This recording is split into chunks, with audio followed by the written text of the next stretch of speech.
मेरा ख़्याल है कि वज़ीर आज़म के ख़िलाफ़ कोई अदम एतमाद की तहरीक नहीं आ रही थी, इस वजह से ये गैर ज़रूरी था, ये ज़्यादा ज़रूरी था। गैर ज़रूरी अच्छा, था। गैर ज़रूरी था, ठीक है। और दूसरी बात ये है कि अब सवाल बहुत ज़्यादा उठ रहे हैं।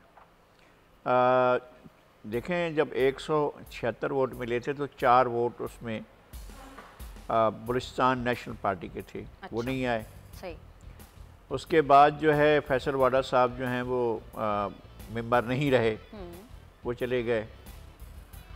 और दिलचस्प बात यह है कि 12-15 पर जो मीडिया चला रहा था, इलेक्ट्रॉनिक मीडिया, वो ये चला रहा था कि ऐवान में 176 अरकान मौजूद हैं और उनमें से 2 अरकान जो हैं वो अपोजिशन के हैं। ये मीडिया चला रहा था। अच्छा, और टाइम लाइन के हिसाब से 12-15 पर गेट बंद होने थे। ठीक है। तो 12-15 पर गेट बंद हो गए तो उस वक्त मीडिया के हिसाब से 276 अफराद अंदर थे और 2 अपोजिशन के थे। एक मौलाना चित्राली थे जमात इस्लामी के, और एक जो हैं वो मोहसिन दावड़ थे। मोहसिन दावड़ को तो हमने देखा भी था कि वो स्क्रीन पर नज़र आ रहे थे। अब ये कि इलेक्शन कमीशन नहीं कंडक्ट कर था, स्पीकर साहब कंडक्ट कर रहे थे, तो ये सवालात उठ गए हैं मीडिया में कि 178 गिन कर बताएंगे कैसे हुए थे और नाम बताएंगे कौन कौन से थे। इस पर सवालात हो रहे हैं।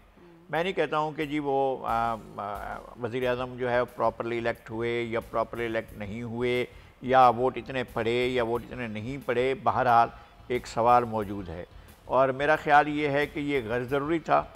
हाँ, आखिर वक्त में सदर साहब से कहा गया कि जनाब आप एक अपना अदम एतमाद ज़ाहिर करें, आप कहें कि जी आपकी अक्सरियत नहीं रही है, लिहाजा जाएं और आप अपनी अक्सरियत हासिल करें, या आपको एतमाद नहीं रहा है आप पर असम्बली का, तो आप पर कौमी असम्बली का एतमाद नहीं रहा, लिहाजा आप जाएँ और कौमी असम्बली से एतमाद का वोट लें।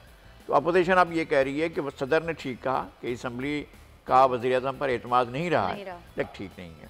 तो ये चीज़ें और आगे जाकर खुलेंगी, कम से कम दास्तानों की हद तक होंगी। हमारी सवाल तो फिर सेनेट के इलेक्शन के ऊपर भी उठेंगे ना। यूसुफ रज़ा गिलानी साहब को वोट ज़्यादा कैसे पड़ गए, क्योंकि उसी ऐवान में ख़वातीन की नशिस्त पर तो पीटीआई कैंडिडेट थी, पीटीआई की कैंडिडेट ने 174 वोट लिए और ये एक लॉजिकल था। अच्छा। और वज़ीर आज़म भी अपने वोट इतने ही रखते तो ज़्यादा बेहतर होता कि 174 तक बात जाती। यूसुफ रज़ा गिलानी ने कैसे लिए, इसलिए कि अपोजिशन पहले से कह रही थी कि जनाब बहुत से लोग हैं जो हमसे राब्ते कर रहे हैं और कह रहे हैं कि जनाब हम अपनी ज़मीर की आवाज़ पर वोट देना चाहते हैं। और फिर उन्हीं अरकान ने वज़ीर आज़म को एतमाद का वोट दिया तो वज़ीर आज़म उससे भी खुश हुए। और जिन 4 का बताया गया था कि इन्होंने यूसुफ रज़ा गिलानी साहब के साहबजादे के साथ, अली हैदर गिलानी के साथ गुफ्तगू की थी, वो चारों जाकर मिल भी लिए हैं, 3 हैं 4 हैं जो भी हैं, जाकर वज़ीर आज़म से मिल रही है। वज़ीर आज़म ने स्टिंग ऑपरेशन किया। हाँ, उन्होंने कहा हमने तो स्टिंग ऑपरेशन किया। हाँ, पता नहीं स्टिंग ऑपरेशन कैसे किया, उन्होंने किस तरह किया और खामोश रहे। जब ये सब कुछ हो गया, इलेक्शन का रिजल्ट आ गया, तो उसके बाद करें तो गोया स्टिंग ऑपरेशन का मतलब यह है कि आपने वोट जो है वो नहीं, आपने यूसुफ रज़ा गिलानी साहब को नहीं दिया, लेकिन फिर भी आपको कोई और आदमी तो होंगे जिन्होंने वोट नहीं दिया होगा। फिर जिन लोगों ने अपने वोट कैंसिल कराए तो 7 वोट तो कैंसिल हुए ना सीधे सीधे। इसका भी तो कोई ना कोई हिसाब होगा ना, किसी ने तो किए होंगे ना।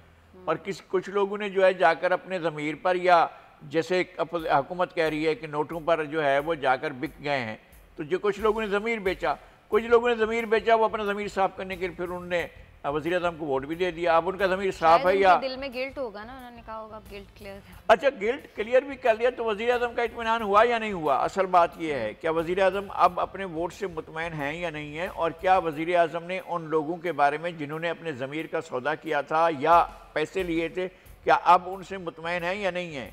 अब तो ये हुकूमत बताए ना कि अपने लोगों के साथ जिन लोगों के बारे में उनका ख्याल है कि वो बिक गए थे, क्या उन लोगों से अब वो मुतमईन हैं या नहीं है? उनके खिलाफ कोई कार्रवाई कर सकती है हुकूमत, वो 20 जो भी अरकान हैं? क्योंकि शेख साहब ने ये बात की है, वो कह रहे हैं कि हम उनको नहीं अभी निकाल सकते, उनके खिलाफ अभी कोई कार्रवाई नहीं कर सकते, वरना फिर हम हुकूमत कैसे चलाएंगे। तो अगर ये सूरत हाल है तो फिर हुकूमत ने अपनी मर्जी से वोट दिलवाए और हफीज़ शेख साहब को हरवाया। यानी ये भी तो सोचना चाहिए ना। अच्छा, बहुत सारे लोग ये वाली बात भी कर रहे हैं कि हफीज शेख साहब क्योंकि खड़े थे इस वजह से वोट नहीं मिला, अगर हुकूमत कोई और कैंडिडेट वहां पर नामजद कर देती तो शायद सिचुएशन थोड़ी सी डिफरेंट होती। तो हुकूमत को ये भी सोचना चाहिए कि हफीज शेख साहब को क्यों उन्होंने खड़ा किया था, जबकि वो अवाम में कितने पॉपुलर हैं ये तो सबको पता है ना। अब आपने देखा है कि इस मौसम में जबकि गर्मियां शुरू होने वाली हैं, लाहौर में लोग एसी चला रहे हैं, कराची में लोग जो पंखे चला रहे हैं, आप तो अभी एसी में भी बैठी हैं। मैं ये कहता हूँ कि जब ये सूरत हाल है और मुर्गी तारीख की बुलंद तरीन, मुर्गी की कीमत तारीख की बुलंद तरीन सतह पर पहुँच गई है, तो क्या हम लोगों को ये नज़र नहीं आ रहा है? सब्सक्राइब करें और बेल दबाएं ताकि कोई खबर रह न जाए।